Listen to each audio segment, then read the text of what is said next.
Hey wonderful students, do you want to improve how you greet and speak in English? Then this week's lesson is just for you.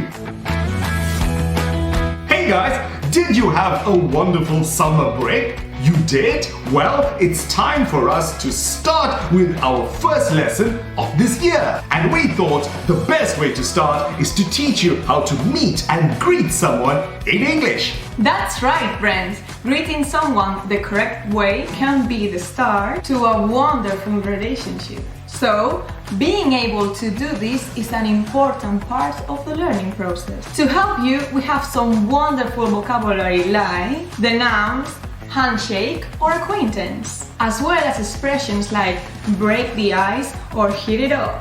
Grammar this week is about the present simple tense. We use the present simple tense for actions we do regularly. For example, go to the gym, have breakfast, or brush your teeth. But this can be tricky because we have to add the s for the third person. Brushes, goes, has. So, thanks for watching and get ready to kick off this year with an amazing new lesson. And check out our platform for some amazing new content. See you in class.